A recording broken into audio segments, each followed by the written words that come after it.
Video में हम लोग डिस्कस करने वाले हैं पब्लिक इंटरनेशनल लॉ। सो हम लोग शुरू करते हैं डेफिनेशन एंड बेसिस से। रोमन ओरिजिन की बात करें तो टर्म जो है जस्ट सिविले, इसको याद कर लीजिएगा, ये काफ़ी बार एमसीक्यू में पूछा जाता है। Jus civile means Roman law for the citizens only. ठीक है, ये लिमिटेड और नैरो होता है कि जो भी रोमन लॉ इन्होंने बनाया है वो केवल सिटीजन से रिलेटेड रहेगा। ओके, उसके बाद जस्ट जेनिटम के क्या मतलब होता है? जस्ट जेनिटम मीन्स कि law for the foreigners plus citizens, ये दोनों के लिए होता है जस्ट जेनिटम। जस्ट जेनिटम का एक universal common law of the Rome था वो, ठीक है, और उसका जो इन्फ्लुएंस किया गया था वो ग्रीक के नेचुरल लॉ से हुआ था। अगर हम ह्यूगो ग्रोशियस जी की बात करें तो इनका नाम ज़रूर याद कर लीजिएगा बिकॉज ये फादर ऑफ इंटरनेशनल लॉ है भाई। 1624 में ये डेट भी याद कर लीजिए। Father of the international law, who is the father of international law? Hugo Grotius. ठीक है, अब अगर हम आगे चलें तो नेचुरल लॉ की कोई सब कैटेगरी होती है? नहीं। पॉजिटिव लॉ कि जो डिवाइन से डिराइव होता है उसकी कोई कैटेगरी होती है? नहीं।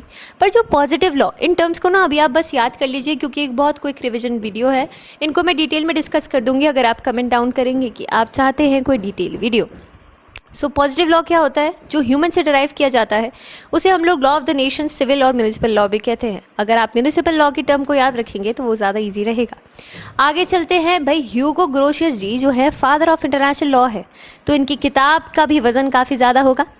तो किताब का नाम बहुत अच्छे से याद कर लीजिए। इसका किताब का नाम है डी ज्यूरे बेले एक्ट पेसिस, और ये किताब का नाम मल्टीपल टाइम्स जुडिशरी के एग्ज़ाम में भी पूछा गया है। तो ये डी ज्यूरे बेली एक्ट पेसिस, ये बहुत ज़्यादा ज़रूरी नाम है। आगे चलते हैं। Public versus private international law. अब ये क्या है? पब्लिक इंटरनेशनल लॉ होते हैं रिलेशन स्टेट्स और इंटरनेशनल इंस्टीट्यूशंस के बीच। इंटरनेशनल इंस्टीट्यूशंस में अगर हम एग्जांपल लें तो यूएन हो गया, यूनाइटेड नेशंस वगैरह, ठीक है। तो जो स्टेट्स यहाँ पे जहाँ भी रेफर किया जा रहा है, स्टेट्स मीन्स नेशंस। नेशंस के कैसे रिलेशन है इंटरनेशनल ऑर्गेनाइजेशंस से, जैसे कि यूएन हो गया। तो प्राइवेट इंटरनेशनल लॉ कहाँ क्या होता है? जो सिटीजन्स है ना, जो सिटीजन्स होते हैं वो कंट्री के अंदर कैसे बिहेव करते हैं, उनके कॉन्ट्रैक्ट से रिलेटेड लॉज, मैरिज से रिलेटेड लॉज, एडॉप्शन से रिलेटेड लॉ, इन सब छोटी छोटी चीज़ों को हम लोग कहते हैं प्राइवेट इंटरनेशनल लॉ कि relations between the citizens and private entities across countries. इसको उलरिच हूबर ने कॉन्फ्लिक्ट ऑफ लॉज भी कहा था। प्राइवेट इंटरनेशनल लॉ को कॉन्फ्लिक्ट ऑफ लॉज किसने बोला है? उलरिच हूबर। ठीक है, अब इंटरनेशनल लॉ क्या सच में लॉ है? आइए जानते हैं। ऐसे बहुत सारे ज्यूरिस्ट हैं जिन्होंने कहा नहीं, इंटरनेशनल लॉ ट्रू लॉ नहीं है, मतलब सच में वो लॉ है ही नहीं। ऐसे कौन कौन से ज्यूरिस्ट हैं? जॉन ऑस्टिन, इन्होंने ये कहा कि पॉजिटिव इंटरनेशनल मॉरलिटी है। केवल मॉरल के पर्पज से अगर हम इंटरनेशनल लॉ को देखें तो इंटरनेशनल लॉ कभी लॉ हो सकता है क्या? वो बस एक पॉजिटिव मोरालिटी ही तो है। तो जॉन ऑस्टिन ने कहा कि इंटरनेशनल लॉ लॉ नहीं है। फिर जेरमी बेंथम, इनका नाम ह्यूगो ग्रोशियस के बाद सबसे ज़्यादा इंपॉर्टेंट इसलिए होता है क्योंकि इंटरनेशनल लॉ का जो टर्म है कि इंटरनेशनल लॉ जैसे नामकरण, वो जेरमी बेंथम ने किया था। Jeremy Bentham was the one who coined international law term, right? But who was the father of international law? Hugo Grotius. Now Jeremy Bentham said that 3 major चीज़ें होती हैं, legislature, executive और judiciary, तीनों ही international law में lack करते हैं और ये तो लॉ की बैकबोन होती है। तो इसीलिए इंटरनेशनल लॉ ट्रू लॉ नहीं है। अब अगर हम होलैंड की बात करें जो कि है थर्ड ज्यूरिस्ट, तो इन्होंने भी कहा कि नहीं, इंटरनेशनल लॉ ना लॉ है ही नहीं क्योंकि ये वैनिशिंग पॉइंट ऑफ ज्यूरिस्प्रूडेंस है। ये भी बहुत इंपॉर्टेंट क्वेश्चन बनता है यहाँ से कि किसने कहा था वैनिशिंग पॉइंट ऑफ ज्यूरिस्प्रूडेंस है इंटरनेशनल लॉ? ये होलैंड ने कहा था, ठीक है, क्योंकि इसके पास कोई सैंक्शन नहीं है। सैंक्शन का मतलब है कि अगर इसका वायलेशन करेंगे तो कोई पनिशमेंट नहीं है। अब अगर हम हॉल एंड लॉरेंस की बात करें, फेडरिच पॉलक की बात करें, सैम्यूल प्योनड्रिफ की बात करें या बैंकर शोक की बात करें, तो इन सब ने बोला था कि हाँ जी इंटरनेशनल लॉ लॉ है। ठीक है, हॉल एंड रॉलेंस ये कहते हैं कि international law is followed like a positive law, ठीक है, और ये कस्टम और प्रेसिडेंट से डिराइव किया जाता है। तो इंटरनेशनल लॉ का जो एसेंस है वो कस्टम और प्रेसिडेंट है, इसीलिए इंटरनेशनल लॉ को लॉ माना जाएगा। ये किसने कहा था? हॉल एंड लॉरेंस ने। अब फेडरिक पोलॉक क्या कहते हैं कि law exist if recognised as binding by the political community and international law qualifies it. उनका कहना यह है कि जो भी लॉ एक पॉलिटिकल कम्युनिटी द्वारा फॉलो किया जाता है वो हर लॉ एक प्रॉपर लॉ है। तो फेडरिक पोलक ये कहते थे कि क्योंकि बहुत सारे स्टेट्स किसी ट्रीटी या कन्वेंशंस को साइन करते हैं तो इंटरनेशनल लॉ माना जाएगा, ठीक है।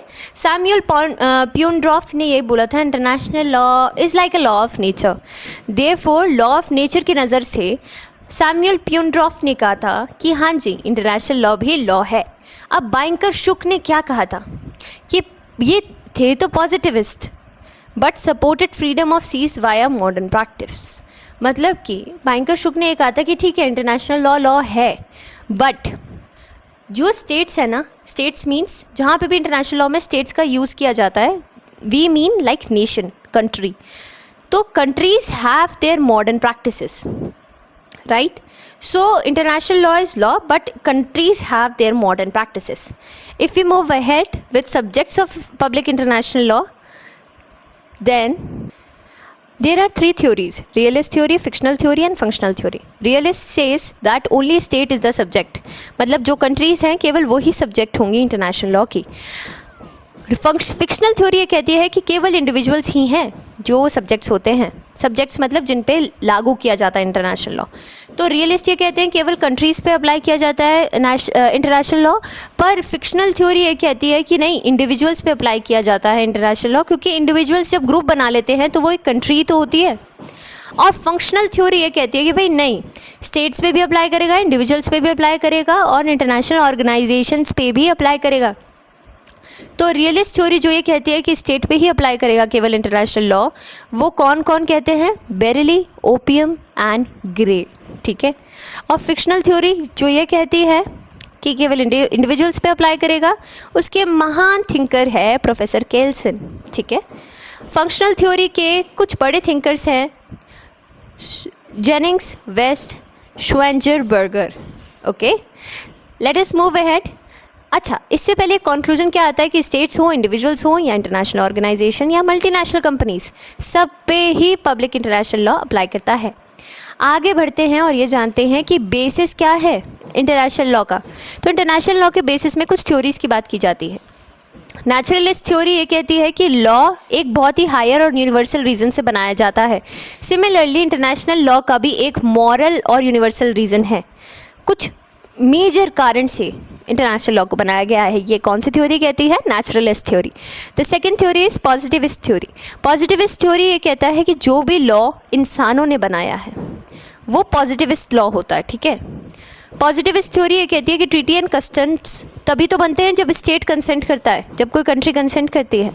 तो इसीलिए बेसिस ऑफ इंटरनेशनल लॉ यही है कि भाई वो इंटरनेशनल लॉ भी ह्यूमन मेड ही है और वो ट्रीटीज़ एंड कस्टम से बनता है। एक्लिप्टिक थ्योरी ये कहती है कि natural law underlies positive law. International law is based on social interdependence. अगर आपको बस एक चीट कोड याद करना है एक्लिप्टिक थ्योरी का, तो आपको बस ये देखना पड़ेगा कि सोशल इंटरडिपेंडेंस मतलब हर एक कंट्री एक दूसरे पे इंटरडिपेंडेंट है, इसीलिए एक्लिप्टिक थ्योरी ये कहती है कि इंटरनेशनल लॉ का बेसिस है सोशल इंटरडिपेंडेंस। कंसेंट थ्योरी क्या कहती है कि इंटरनेशनल लॉ इसलिए आया है क्योंकि स्टेट आइडेंटिफाई करता है कुछ रूल्स को जो वो कंसिडर करते हैं कि भाई हम पे बाइंडिंग होंगे, ठीक है। क्योंकि जब हम कोई ट्रीटी वगैरह साइन करते हैं तो कंसेंट देते हैं ना स्टेट्स कि भाई हम इस ट्रीटी को ट्रीटी मतलब एग्रीमेंट बिटवीन द स्टेट्स उसको फॉलो करेंगे। ऑटो लिमिटेशन थ्योरी ये कहती है कि हर एक नेशन जो है सॉवरेन है, वो जो चाहे वो करता है, पर इंटरनेशनल लॉ को साइन करते ही या उसका पालन करते ही वो अपने आप पे एक लिमिटेशन लगा लेता है और अपनी सॉवरेनिटी को रिस्ट्रिक्ट कर देता है, ठीक है। तो इंटरनेशनल लॉ इसलिए आया है कि वो स्टेट्स वॉलंटरीली रिस्ट्रिक्ट कर दे अपनी सॉवरेनिटी को by consenting to the international law.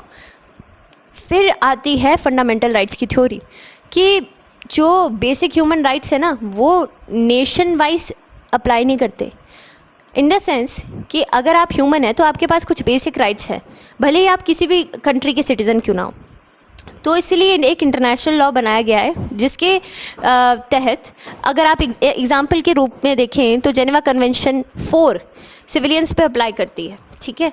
तो international law is a law which applies to every human despite their being a citizen of a particular country. So this is a fundamental rights theory, right? And after that there is a pactus sunt servanda theory which is basis of international law, and it says that so पैक्टस एंड सर्विंडा ये कहता है कि treaty shall be complied with, जो भी treaty आप साइन करते हैं उसकी एक यूनिवर्सल जनरल प्रिंसिपल होता है कि आप उसको पालन करेंगे। जस्ट कॉगिन्स ये कहता है कि कुछ ऐसे प्रीएम्पटरी नॉर्म्स हैं जो सब स्टेट्स को फॉलो करने ही होते हैं, इसलिए इंटरनेशनल लॉ को लाया गया। और इंटरनेशनल लॉ और म्यूनिसिपल लॉ की रिलेशनशिप का अगर हम डायमेंशन देखें तो monism, dualism and harmonisation. Monism ये कहता है कि इंटरनेशनल लॉ डायरेक्टली अप्लाई होता है कंट्रीज पर विदाउट एनी ट्रांसफॉर्मेशन, जैसा है वैसा का वैसा अप्लाई होगा, ये मोनोइज्म कहता है। एंड डुअलिज्म ये कहता है कि इंटरनेशनल लॉ और म्यूनिसिपल लॉ बिल्कुल डिफरेंट है और इंटरनेशनल लॉ को ना म्यूनिसिपल लॉ में हमें थोड़ा ट्रांसफॉर्म करके ऐड करना पड़ेगा, वो एकदम से सेम टू सेम अप्लाई नहीं होगा। तो अगर इंटरनेशनल लॉ और म्यूनिसिपल लॉ डिफरेंट है तो इंटरनेशनल लॉ को इनकॉर्पोरेट करने के लिए हमें कुछ ट्रांसफॉर्मेशन भी करने पड़ेंगे, है ना। इसीलिए इसकी सब थ्योरी होती है ट्रांसफॉर्मेशन थ्योरी।